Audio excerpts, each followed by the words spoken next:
அஸ்ஸலாமு அலைக்கும் ரஹ்மத்துல்லாஹி வபரகாத்துஹு. ஃப்ரெண்ட்ஸ் எல்லோரும் எப்படி இருக்கீங்க? இன்றைக்கி நம்ம சேனலில் என்ன பார்க்க போகிறோம் அப்படின்னாக்கா டம்ருத் ரெசிபி தான்.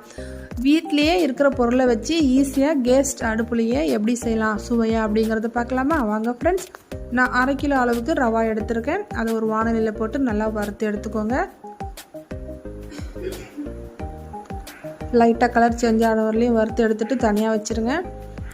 1/2 கிலோவுக்கு 6 முட்டை அளவுக்கு எடுத்து நல்லா நுர பொங்கலுக்கு அடிச்சுட்டு அதுலேயே 400 கிராம் ஜீனி போட்டு அதையும் நல்லா அடித்து எடுத்துக்கலாம். இது வந்து கையாலேயே சீனி கரைகிற அளவுக்கு நல்லா கரைச்சி எடுத்துக்கோங்க. அப்போ தான் டேஸ்ட்டாக சுவையாக இருக்கும்.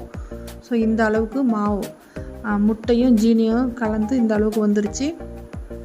இந்த மாதிரி பதம் வந்ததுக்கு பிறகு நம்ம வந்து 1 டீஸ்பூன் ஏலக்காய் தூள், 1 பிஞ்சு உப்பு சேர்த்து நல்லா கலக்கிக்கலாம். இப்போ டேஸ்ட்டுக்காக வேண்டி நான் மில்க் மேடு சேர்த்துக்கிறேன். உங்களுக்கு வந்து பூஸ்ட் 5 ரூபா பாக்கெட் இருந்துச்சுன்னா அது கூட சேர்த்துக்கலாம். ஸோ இது சேர்க்கும்போது ரொம்பவே சுவையாக இருக்கும் ஃப்ரெண்ட்ஸ். நல்லா கலக்கி விட்டுட்டு ஃபைனலாக நம்ம வறுத்து வச்ச ரவையை உள்ளே சேர்த்துக்கலாம். உள்ளே சேர்த்து கிளறி விட்டுருங்க. நீங்கள் நோட் பண்ணியிருப்பீங்க, இது வரலையும் நம்ம நெய்யோ எண்ணெயோ எதுவுமே சேர்க்கவே இல்லை. இப்போ ஃப்ரீ ஹீட் பண்ணிவிட்டு பேனை நம்ம 10 நிமிஷம் ஹீட் பண்ணிக்கலாம். மோல்டில் கொஞ்சமாக எண்ணெய் அல்லது நெய் தடவி வச்சுக்கோங்க. இப்போ பாருங்கள், நான் 2 ஸ்பூன் அளவுக்கு கீ ஆட் பண்ணிவிட்டு அடுப்பில் வச்சு கொஞ்சமாக கிளறிக்கிறேன். ஒரு 5 நிமிஷம் கிளறி விட்டுருங்க. கெட்டி பதம் வந்ததுக்கு பிறகு நம்ம மோல்டில் மாற்றிக்கலாம்.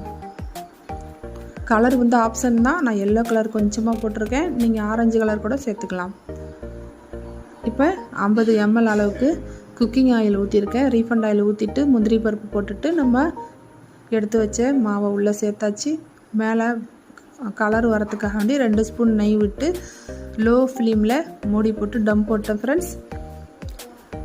40 நிமிஷம் கரெக்டாக முடிஞ்சதுக்கு பிறகு கத்தியால் குத்தி பார்த்தேன். சூப்பராக வந்துருச்சு, ஒட்டவே இல்லை. ஸோ கரெக்டாக நமக்கு 40 நிமிஷம் ஆயிடுச்சு. இப்போ ஆற விட்டுட்டு நம்ம திருப்பி போட்டு கட் பண்ணிடலாம்.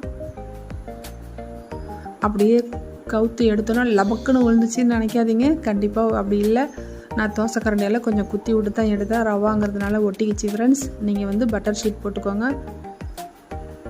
பாருங்கள், சூப்பரான சுவையான ஹார்ட் ஷேப்பில் டம்ருத் ரெடி ஃப்ரெண்ட்ஸ். கட் பண்ணி பார்க்கலாம். அவ்வளோ டேஸ்ட்டு, அவ்வளோ சுவையாக இருந்துச்சு. ஒரே நாளில் தீர்ந்து போச்சு. 1/2 கிலோ ரவாவுக்கு 1 கிலோ வரலாம் எனக்கு வந்துச்சு ஃப்ரெண்ட்ஸ். பாருங்கள், டெக்ஸ்சர் எல்லாம் கடையில் கிடைக்கிற அதே மாதிரி டம்ருத் கேக்கு சூப்பராக இருந்துச்சு. கல்யாண வீடுகள்லாம் நமக்கு சீர் வரும்ல, அந்த மாதிரி கேக்கு தான். ஸோ நீங்களும் ட்ரை பண்ணி பார்த்துட்டு எப்படி வந்துச்சுன்னு கண்டிப்பாக கமெண்ட்ஸில் சொல்லுங்கள். டம்ருத் பிடிச்சி